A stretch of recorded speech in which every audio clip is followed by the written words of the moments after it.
Dr. JP, how do you figure out what to eat? Well, that is a very individualized question. So how does anyone figure out what they should actually be eating? And we work a lot with individuals in our clinic to do what we call condition-specific nutrition. So the answer that I'm going to give you is what should anyone in general eat, whether they're healthy or unhealthy, doesn't specifically matter.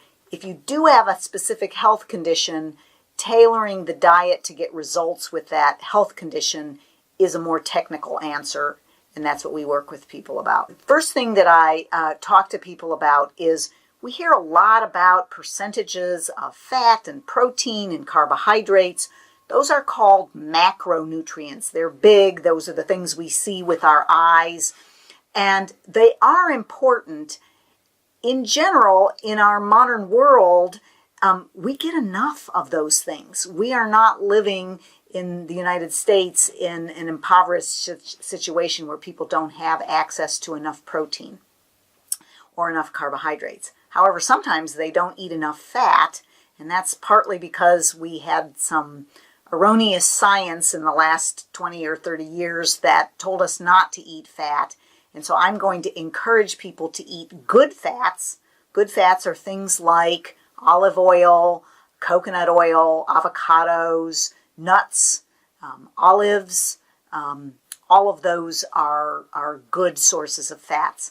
But more importantly, what we mostly lack in our country is good phytonutrients or micronutrients. So these are the things like vitamins, minerals, flavonoids, bioflavonoids. These are molecules that come from plants that are very activating to turn on very many healthful things in our bodies.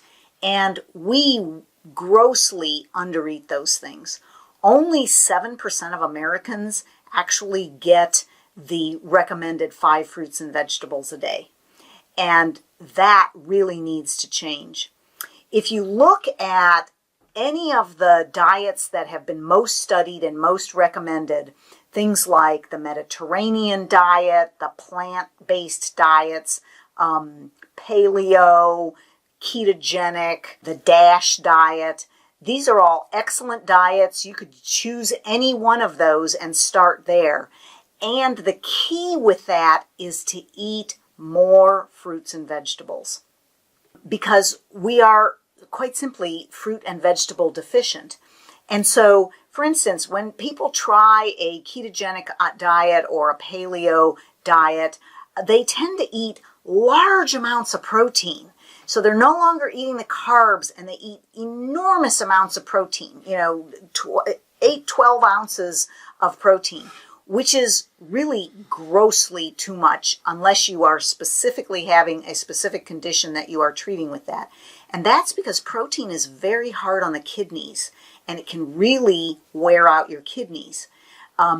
Eating dairy products we've talked about before. I really recommend that nobody eats dairy products because they are very inflammatory, and we've talked more about that. But a very simple idea to help you decide what to eat is, if we look at where does life come from, life in general, any life on our planet is all plant-based, green plant-based, essentially. And green plants are the only things that have figured out how to turn sunlight into life. With all of our technology, we still don't do that. We have to completely 100% rely on green plants in order to get life. And so that's what I'm talking about. These phytonutrients are almost all found in green and colored plants.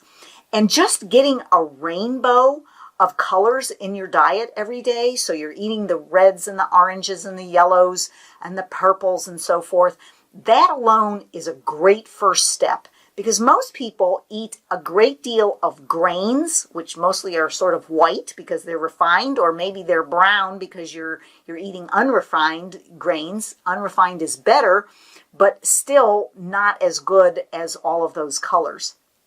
And if we look at the plant, the part of the plant that collects the sunlight, I call it, it's like a satellite dish, that is the leaves. And so that is really what contains the vast majority of the nutrients. So eating your green leafies, which are the leaves of plants, has the most nutrition of anything. So when you're picking foods, you want to pick green leaves. That's your number one thing that you want to get more of. Now the stem of the plant, which could be like celery or broccoli or something that has a substantial stem to it, that's sort of like the skeletal system of the plant, and that contains minerals that actually can help your skeletal system. It also has a lot of fiber in it, and fiber, of course, helps us not only build our fibrous tissue, but keep regular and those kinds of things. The roots of the plant are where it stores energy. So when we eat root vegetables like potatoes, carrots, beets, rutabagas, those kinds of things, tubers, cassava, those have a lot of calories stored as carbohydrates in them. And you can think about, they help the plant to store energy.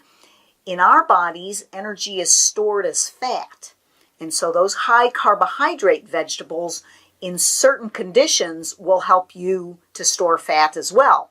So if you're underweight, that might be a good idea, but if you're like the majority of us who are overweight, eating those root vegetables isn't the best idea. The one exception to that is carrots, and that's because they actually don't store that much carbohydrates compared to something like a sweet potato. And it does have a lot of phytonutrients in it, particularly the vitamin A precursors called carotene. So carrots are the one exception that I make, but our choices, we want to eat the leaves of the plants, something with stems, and then minimize the number of root vegetables. Now, many people are unaware that some of the things that we call vegetables are not actually vegetables at all. So first of all, corn is a grain. It's actually a seed. It's not really a vegetable. Other things like tomatoes, eggplant, green beans, squash are actually the fruits of the plant. They contain the seeds for the reproductive system to make new plants. And so the plant has already expended a fairly large amount of energy just creating its offspring. And so it doesn't have quite as much power in it as, for instance, eating something that's leaves and stems like cabbage or broccoli or basically the whole plant when you're eating it. So that's my first tip about what should you choose to eat. And minimum 3 servings of veggies a day. A cup raw or a half a cup cooked is a good average serving. And 2 fruits a day. And again, fruits, the sweet ones that we eat, those can drive up blood sugar, so that's why we minimize those.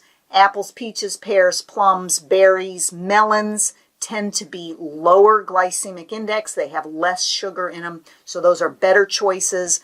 Bananas, pineapple, grapes, mango, those are very high sugar, and so we want to minimize those, especially if we're trying to lose weight or control blood sugar.